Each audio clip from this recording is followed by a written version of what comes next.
గత వారం ఆత్మహత్య చేసుకున్నారు ఐపీఎస్ పూరణ్ కుమార్. వారం రోజులుగా ఆయన మృతదేహం మార్చురీలోనే ఉన్నట్లుగా కూడా తెలుస్తోంది. ఉన్నతాధికారుల వేధింపులే ఆత్మహత్యకు కారణంగా కూడా తెలుస్తోంది. న్యాయం చేయాలంటూ కూడా కుటుంబ సభ్యులు డిమాండ్ చేస్తూ ఉన్నారు. బ్రేకింగ్ న్యూస్ చూసే ముందు ఇంకొక బ్రేకింగ్ అప్డేట్ ఒకటి చూద్దాం. హైదరాబాద్ మొత్తంలో ఉన్న బెస్ట్ ప్రాపర్టీస్ అన్నింటినీ ఒకే వేదికపైకి తీసుకొస్తోంది సుమన్ టీవీ. అక్టోబర్ 18, 19వ తేదీన హెచ్ఎస్సిసి నోవాటలో జరిగే సుమన్ టీవీ ప్రాపర్టీ ఎక్స్పోలో best flats, villas, open plots, Deepavali offers and discounts తో అందుబాటులో ఉంటాయి. మీరు విజిట్ చేసి ప్రతి గంటకి ఒక గోల్డ్ కాయిన్ గెలుచుకునే ఛాన్స్ కూడా ఉంది.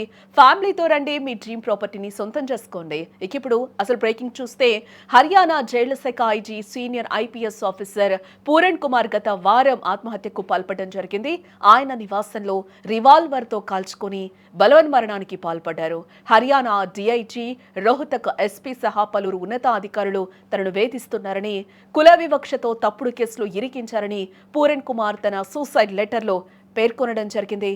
పూరణ్ భార్య ఐఏఎస్ ఆఫీసర్ అమ్నీత్ తనకు న్యాయం చేయాలంటూ కూడా హర్యానా ముఖ్యమంత్రి నాయబ్ సింగ్ సైనికి విజ్ఞప్తి చేశారు. తన భర్త మృతికి కారణమైన ఉన్నతాధికారులను వెంటనే అరెస్టు చేయాలని కూడా డిమాండ్ చేశారు.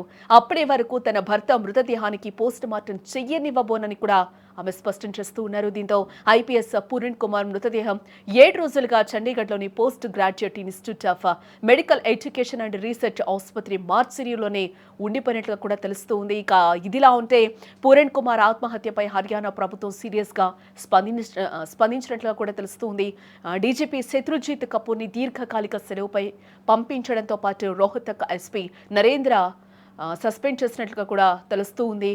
అయితే ఈ చర్యలపై పూరణ్ కుటుంబ సభ్యుల అసంతృప్తిని వ్యక్తం చేశారు. నిందితులపై ఎస్సీ, ఎస్టీ యాక్ట్లోని కఠిన సెక్షన్ల కింద కేసు పెట్టాలని, డీఐజీని, ఎస్పీని అరెస్టు చేయాలని కూడా పట్టుబడుతూ ఉన్నారు.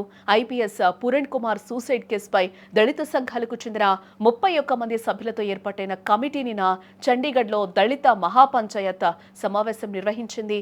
పూరణ్ ఫ్యామిలీకి దళిత మహాపంచాయత్ నేతలు కూడా మద్దతుగా నిలవడం జరిగింది.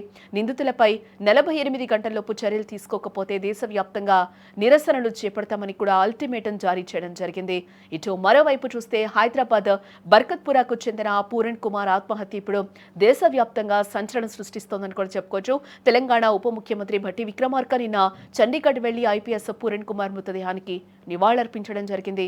భట్టి విక్రమార్కతో పాటు తెలంగాణ డీఐజీ సహా 8 మంది సీనియర్ ఐపీఎస్ అధికారులు కూడా వెళ్లారు.